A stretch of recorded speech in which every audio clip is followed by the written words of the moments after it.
Enzo, thanks for finally joining us on your time, I see. Hair's looking something and the shirt's freshly ironed. Welcome to the meeting.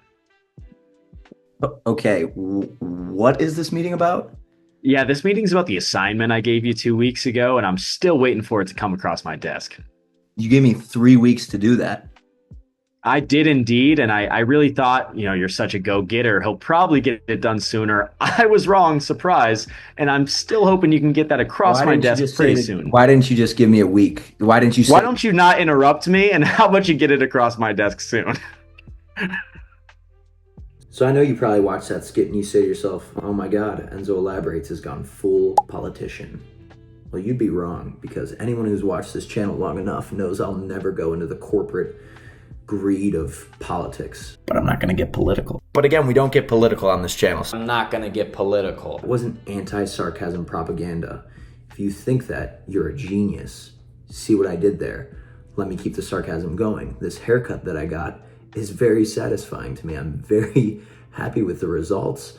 And it was exactly what I was looking for. All right, so I guess I have to start off an explanation video with a definition. The use of irony to mock or convey contempt. The example is his voice hardened by sarcasm could not hide his resentment. That sounds like malicious, okay? I am here to tell you today that you can use playful sarcasm and there's a reason why you do it. Wikipedia, you can't go wrong. It is huge for information. So I go to the psychology section of this Wikipedia page. Why do I do it? Because I'm a psychology channel now. And I studied. I made that joke for some of the brain rotters out there. This psychologist guy, Clifford N. Lazarus, describes sarcasm as hostility disguised as humor. Yet another seeming psychologist who hates sarcasm. Also suggests that sarcasm tends to overwhelm the emotional flavor of any conversation. Listen, I gotta tell you something, buddy. If you get to the point where you're having a conversation and you're considering its emotional flavor, you gotta take about 3 to 5 to 10 business steps backwards. So far, we're seeing a lot of psychology that's anti-sarcasm. And when it rains, it pours, fellas, because a 2020 article on Psychology Today, which is a great psychology source, says that the Greek word sarcasm, which sarcasm is derived from, means to tear flesh like a dog. All right. Sounds a little over the top. I don't know if it actually meant that. It probably did, but like I'm trying to do some biased research here that flips sarcasm into a negative light. So what we do as a true scientist is we ignore the research that doesn't work in our favor. Chronically sarcastic people are pessimistic and have low self-esteem. Folks who use sarcasm simply don't have the ability to be real about emotions, and they fear confrontation where they have to speak their mind. Some of you may have forgot that this is my channel, so I build the narrative. So we're gonna swing it back to positive. We start down, we're gonna build it up. We go to a BBC article. Your teens being sarcastic, it's a sign of intelligence. We go to this lady, Penny Pexman, I believe it's a lady, psycholinguist at the University of Calgary. Could be a gentle tease, and if you are implicitly criticizing someone, it can even give you plausible deniability, reducing the risk of altercation. I'm joking. I'm joking. It's the best thing known to mankind. And honestly, it's for the greater good because you just gotta see sometimes. You gotta feel out the waters.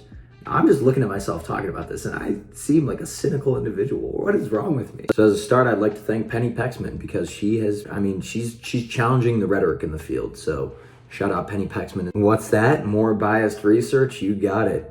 Inc.com. Here's all the research showing sarcasm makes you smarter and more creative. That's what I love to see. Studies are piling up showing sarcasm is a mental workout that boosts brain power and creativity, the ability to interpret body language, having a large vocabulary, and a healthy working memory. Also, it talks about how until 5 or 6, sarcasm is hard to process, so it's more of a complex idea. I get to the end of this video and I realized maybe it's not the research that I wanted. So I want to go a little bit above and beyond for you guys and not just end it with a couple of articles, but let's go to the wisest place on all of the internet. And I'm not talking about ChatGPT. We did a segment last video on ChatGPT. This segment is Reddit. So Reddit is obviously filled with geniuses. So I'm just going to read the few takes that I like on here. I'll put them up on the screen and Leave it up to interpretation. So this was 13 years ago, and we got to start giving credit to the top comment. The human propensity for irony seems to be very strong. I think it must have something to do with limits placed on social interaction, since we often can't speak openly about certain things for fear of offending. We develop the ironic usage of language to say something without actually saying it. I actually think that's a terrific take. But the question is, why can't we just say things? You know, freedom of speech, but is it really freedom of speech? See what I did there? I almost got political. Nice try. That's what you wanted me to do. Like this one. Why do we use sarcasm? Because they want to be sarcastic. And then he gets brutally ratioed. But when you get ratioed in a good way, you know, this guy's building onto the irony of the situation. He says, "This is it. We can pack our bags and go home now, psychologist. We finally found the answer." And then the next guy responds, Zombie Vincent, "I see what you did there." And then deleted says, "Hallelujah." So now we close the computer and we get to the conclusions of the video.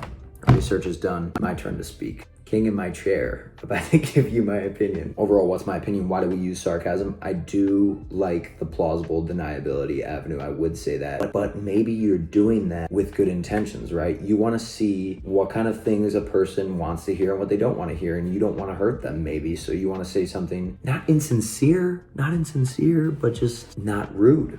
But the scale for rude is varying. That's my 2 cents. This video was an absolute yap fest that I was not planning for it to be a yap fest, but it happened. Nonetheless, thanks for watching. Another Enzo Elaborates banger. I'm gonna have to edit the holy cow out of this joint. Videos every Saturday. Yeah, thanks for watching.